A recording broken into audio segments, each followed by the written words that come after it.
Welcome back. Breaking news చూస్తున్నాం. విజయవాడ నగరాన్ని 4 రోజులుగా వరద ముంపుకు గురి చేసిన బుడమేరు వ్యవహారంలో తప్పు ఎవరిదని చర్చ విస్తృతంగా జరుగుతోంది. 2005 ఆగస్టు సెప్టెంబర్ నెలల్లో చివరిసారి బుడమేరు వరదలు నగరాన్ని ముంచెత్తాయి. వెలకలేరు వద్ద ఉన్న బుడమేరు డైవర్షన్ ఛానల్ సామర్థ్యం సరిపోకపోవడంతో విజయవాడను వరద ముంచెత్తింది.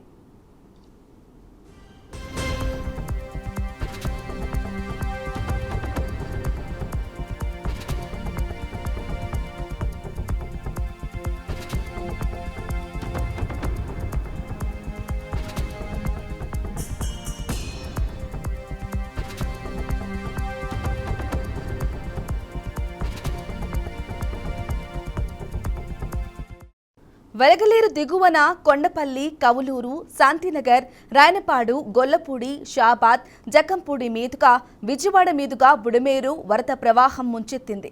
2005లో 5-6 రోజుల పాటు వరద నీటిలోనే సింగ్ నగర్ ప్రాంతం ఉండిపోయింది. విజయవాడ నగరంలోని పాత బస్తీ ప్రాంతంలో ఉన్న మురుగునీటి డ్రైన్లను బుడమేరులోనే కలిపారు. ఈ నీరు దిగువకు కొల్లేరు వరకు ప్రవహించాల్సి ఉంటుంది. బుడమేరు డైవర్షన్ ఛానల్ సామర్థ్యం 11,500 క్యూసెక్లు మాత్రమే కావటంతో ఎగువన ఖమ్మం జిల్లాలో వర్షాలు కురిస్తే ఆ ప్రవాహాన్ని తట్టుకునే సామర్థ్యం 60 ఏళ్ల క్రితం నిర్మించిన డైవర్షన్ ఛానల్కు లేదు.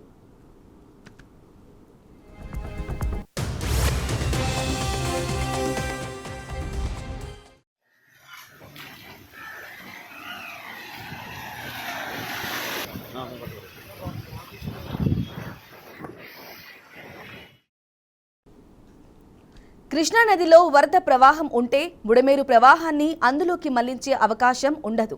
దిగువన విజయవాడలోకి వరద నీటిని వదలాల్సి ఉంటుంది. కృష్ణానది వరద ప్రవాహంతో సంబంధం లేకుండా గరిష్టంగా 37,500 క్యూసెక్ల నీటిని కృష్ణానదిలో కలిపేలా విజయవాడ థర్మల్ పవర్ స్టేషన్ నుంచి వెళ్లే పోలవరం కుడి కాల్వను వెడల్పు చేయాలనే ప్రతిపాదన 20 ఏళ్లుగా పూర్తి కాలేదు.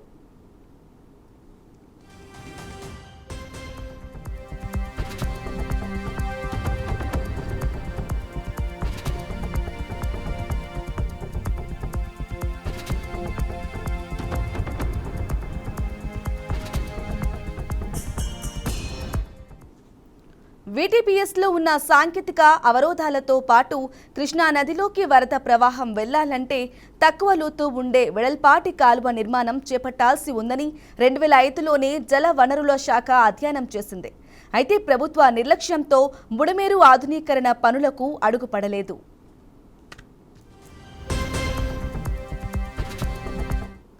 ఇక ఇదే అంశానికి సంబంధించిన మరింత సమాచారం మా విజయవాడ ప్రతినిధి శ్రీనివాస్ అందిస్తారు. శ్రీనివాస్, బ్రాహ్మణి రాష్ట్ర వ్యాప్తంగా అంటే విజయవాడలో ప్రధానంగా మనం చూసినట్లయితే కురిసినటువంటి వర్షాలు ఏవైతే ఉన్నాయో ఈ వర్షాల జాతికి పూర్తిగా బుడమేరు కట్ట దెబ్బతినటం, అంతేకాకుండా బుడమేరు కట్ట దెబ్బతిన నేపథ్యంలో అది ఇటు కూడా వాటరు మరలా విజయవాడ నగరంలోకి రావటం, అంటే కృష్ణా నది వరద పైన ఉన్నటువంటి నుంచి ఏదైతే నదులు ఉన్నాయో ఆ నదులు పూర్తి స్థాయిలో కృష్ణాకి ఆ వాటర్ వస్తున్న ఆ ఫ్లడ్ వాటర్ వస్తున్న నేపథ్యంలో కృష్ణా రివర్ పొందుతున్నటువంటి పరిస్థితి. అయితే దానికి సంబంధించి అంటే ప్రధానంగా మనం చూసినట్లయితే నగరాల్లో ప్రధాన రహదారి డ్రైనేజ్ వ్యవస్థ ఏదైతే ఉందో దీనంతా కూడా బుడమేరుకి అనుసంధానం చేసినటువంటి నేపథ్యం ఉంది. అయితే బుడమేరు కాలువ విజయవాడ నుంచి మొదలుకుంటే చాలా దూరం వరకు కూడా ప్రయాణం చేస్తుంది. అయితే దారి అంతా కూడా దీనికి పెద్ద ఎత్తున కట్ట ఏర్పాటు చేయడం కూడా జరిగింది. బుడమేరు కట్ట కింద అనేక వేల ఎకరాలు చేపల చెరువులు ఉన్నాయి, అదేవిధంగా రొయ్యల చెరువులు ఉన్నాయి. పూర్తిగా వ్యవసాయ పంటలు చాలా వరకు కూడా బుడమేరు కాలువ కింద చాలా ఉన్నాయి. అయితే వర్షాలు వచ్చిన నేపథ్యంలో బుడమేరుకు ఉన్నటువంటి ఏదైతే వ్యవసాయ భూములు ఉన్నాయో వాటిని బుడమేరు నుంచి ఇంజినాల ద్వారా కూడా పంటలు పండించుకునేటువంటి నేపథ్యం కూడా ఉంది.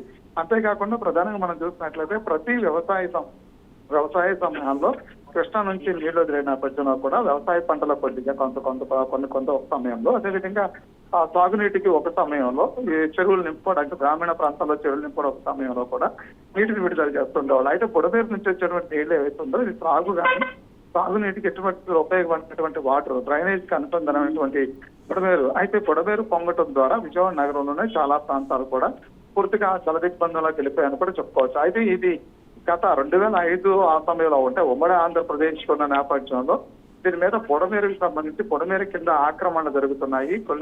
బుడమేరు కింద కొల్లేరు ఆక్రమణ జరిగే కొద్దీ కూడా బుడమేరు కింద ఆక్రమణ జరుగుతున్నాయి. కొల్లేరు అప్పట్లోనే ఒక జోన్ తీసుకురావడం కూడా జరిగింది. అంటే ఆ 3 జోన్ లో తీసుకొచ్చారు అప్పట్లోనే. దానికి సంబంధించి ఆక్రమణలు చేస్తే కనుక పెద్ద ఎత్తున చర్యలు తీసుకుంటామని 2005లోనే అప్పుడు దాని మీద ఒక జీవో తీసుకురావడం జరిగింది. జీవో నిబంధనలు ఉల్లంఘిస్తే పెద్ద ఎత్తున చర్యలు ఉండడం జరిగింది. అలాగే బుడమేరు అపకృతంగా అంటే బుడమేరు ఆక్రమణలు కనుక జరిగినా సరే బుడమేరు విషయంలో నేతలు అంటే బుడమేరు విషయంలో ఎక్కడ రానున్న రోజుల్లో భవిష్యత్ కాలంలో అంటే ఆంధ్రత పెరిగే కొద్దీ కూడా నిర్మాణాలు పెరిగే కొద్దీ కూడా ఈ డ్రైనేజ్ వ్యవస్థ పెరుగుతున్నప్పుడు కూడా బుడమేరు ఒక విధానం అంటే పూర్తి స్థాయిలో బుడమేరు నుంచి మాత్రమే బయటకు వాటర్ వెళ్లాల్సినటువంటి నేపథ్యం ఉంటుంది. కాబట్టి బుడమేరు ఆక్రమణ జరిగితే కనుక పెద్ద ఎత్తున నష్టం జరిగేటువంటి పరిస్థితి ఉంటుందని చెప్పని అధికారులు అనేక సార్లు అంచనా వేయడం జరిగింది. అంతేకాకుండా బుడమేరు కింద ఉండేటువంటి ఏదైతే ఆక్రమణలు ఉంటాయో ఆక్రమణలు చేపల చెరువులు ప్రధానంగా ఈ రొయ్యల చెరువులు కొంతవరకు కూడా ఆక్రమించుకుని నిర్మాణం చేశారనేది కూడా ఉంది.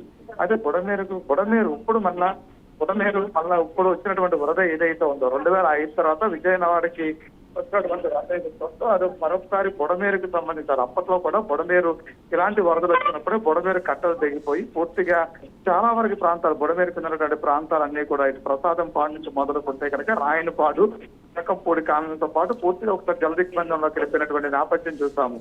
అంతేకాకుండా మరొకసారి 2024లో వచ్చినటువంటి వరదలు ఏవైతే ఉన్నాయో ఆ వరదల నేపథ్యంలో కూడా బుడమేరు దాని సాంద్రతని నేపథ్యంలో మరొకసారి కట్టలు తెగితే ఊరి మీదకి వాటర్ వచ్చేసినటువంటి పరిస్థితి చాలా స్పష్టంగా చూస్తున్నాం. అయితే 2005 నుంచి కూడా దీని మీద ఆక్రమణ జరుగుతున్నాయని అనేక సందర్భాల్లో అధికారులు దీని మీద పరిశీలన చేసినప్పుడు చెప్పారు. అంతేకాకుండా ప్రభుత్వాలు కూడా దీని మీద పూర్తి స్థాయిలో ఆ బుడమేరుకు సంబంధించిన కట్ట ఏదైతే ఉందో కట్టని మరొకసారి పునర్నిర్మాణం చేయాల్సిన నేపథ్యం ఉంది. అంటే కట్ట అది ప్రతి ఏటా కూడా వర్షాలు పడినప్పుడు కూడా ఆ కట్ట కొంత పొంగుతున్నటువంటి పరిస్థితి ఉంది.